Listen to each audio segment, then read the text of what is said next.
Can you imagine the most powerful empire in the world being ruled by a 14-year-old teenager? Sounds crazy, right? But it actually happened.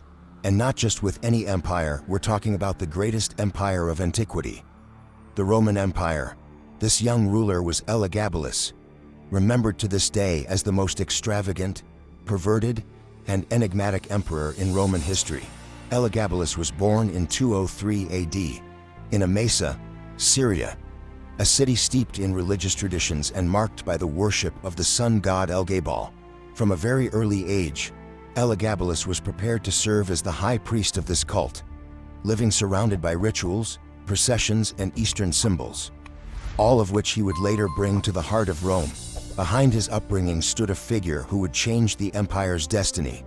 His grandmother, Julia Misa, ambitious and cunning, she not only controlled her family's political path, but also saw in Elagabalus the perfect piece to put the Severan dynasty back on the throne.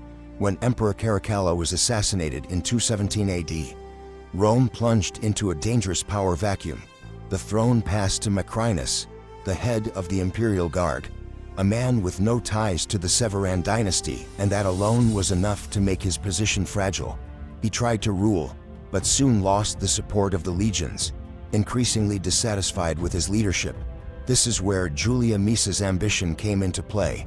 A powerful widow and natural strategist, she knew she needed a strong card to win back the throne for her family, and that card was her teenage grandson, Elagabalus. With a boldness bordering on brilliance, she spread rumors throughout Syria that the boy was actually Caracalla's illegitimate son. Truth? Lie? It didn't matter. What mattered was that the idea ignited the imagination of soldiers who still revered the memory of the fallen emperor. Picture the scene. A 14-year-old boy, dressed as a priest of El-Gabal, appearing before entire legions in search of a legitimate leader. The effect was immediate. Battle-hardened soldiers, men who had crossed continents, knelt before a teenager, proclaiming him emperor. Macrinus tried to resist, but his authority was already shattered. In 218 AD, Elagabalus marched toward Rome not as a mere boy, but as the representative of a dynasty, wrapped in mysticism and manufactured legitimacy. Can you imagine the shock of the Roman senators upon hearing the news? A Syrian boy, priest of a foreign god, now claiming the title of Emperor of Rome. When Elagabalus finally arrived in Rome, he brought with him something no one expected, the very essence of his Eastern faith. In a ceremony steeped in mystery, he ordered the transport of a black stone from Emesa to the heart of the empire, a sacred symbol of the god El-Gabal. This was no mere relic. To him, it was the physical manifestation of the sun god himself. And now, in Rome, this stone would take center stage, as if it were the new center of the world. And the next step was even bolder. Elagabalus attempted to place El-Gabal above all other gods, even Jupiter, lord of the Capitoline Hill, protector of the Republic and the Empire. This decision wasn't just religious. It was deeply political.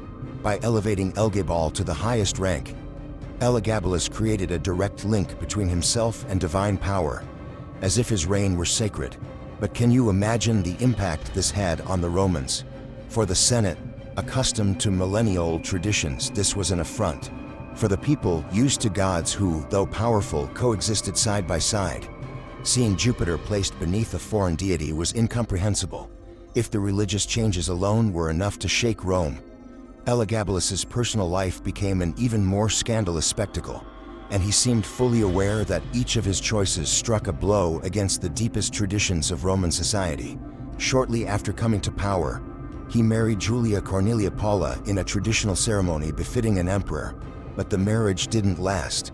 Without much explanation, he quickly repudiated her, making it clear he followed his impulses more than political conventions. The real shock came next. Elagabalus decided to marry Julia Aquilia Severa, a Vestal virgin. For a Roman, this was simply unthinkable. The Vestals had the sacred duty of keeping the eternal flame lit in the Temple of Vesta, and their chastity was considered a cornerstone of the empire's safety.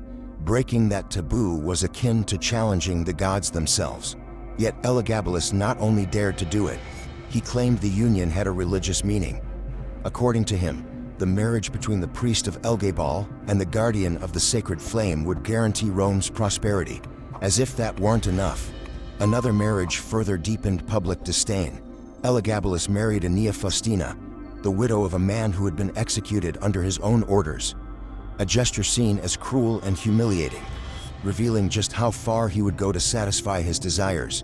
But it wasn't just his wives that shocked the empire.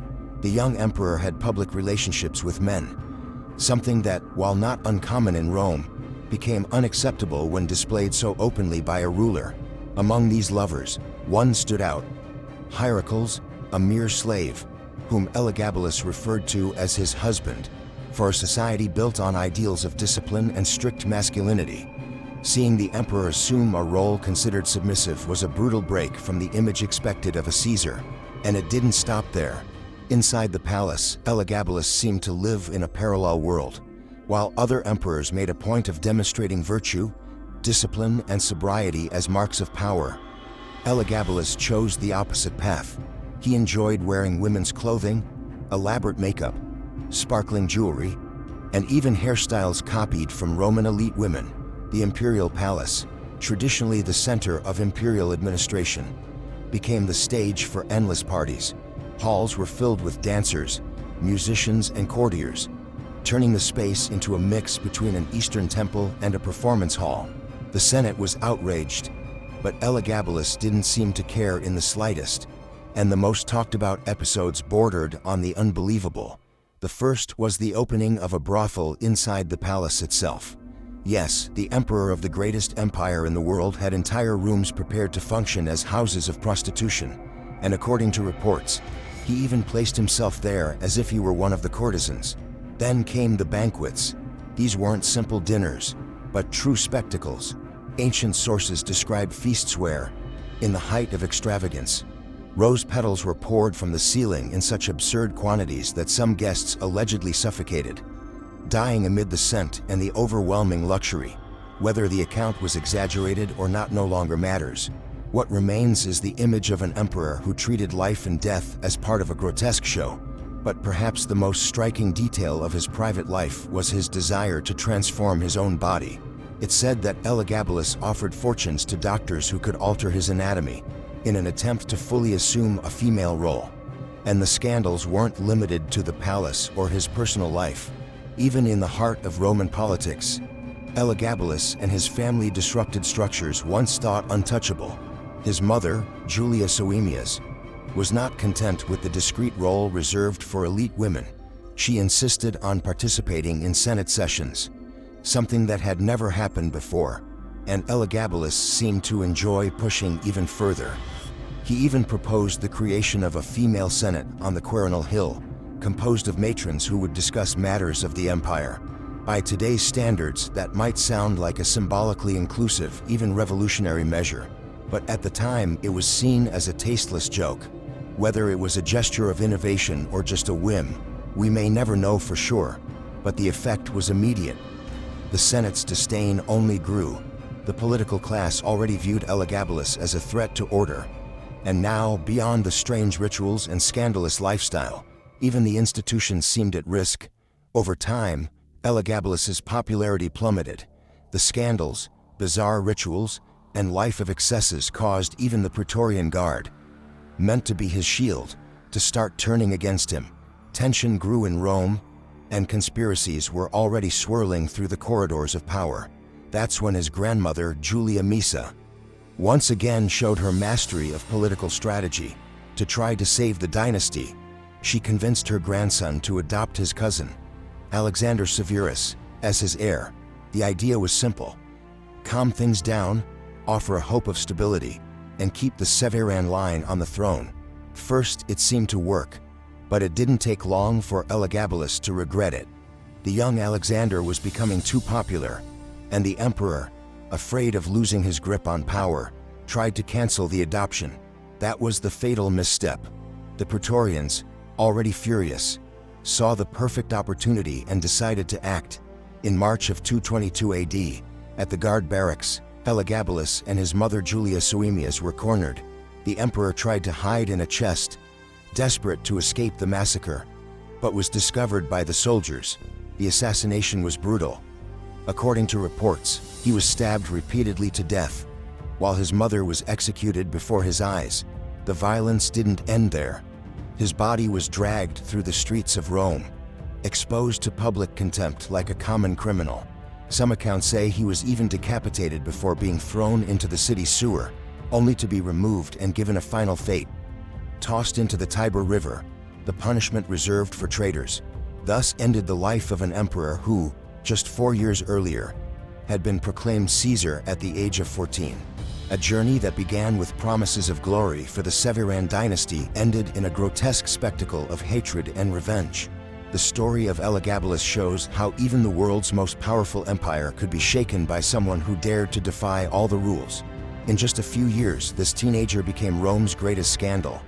Loved by some, hated by many, and remembered to this day as one of the most controversial emperors of antiquity. Now I want to hear your opinion. What surprised you most about this story? What's more frightening? An eccentric emperor like Elagabalus or a cruel one like Caracalla? Leave your answer in the comments. And if you enjoyed the story and want to see more epic content like this, don't forget to hit the like button and subscribe to the channel. In the video on your screen, we reveal the story of the Roman Empress who forced nobles to take part in public sex competitions.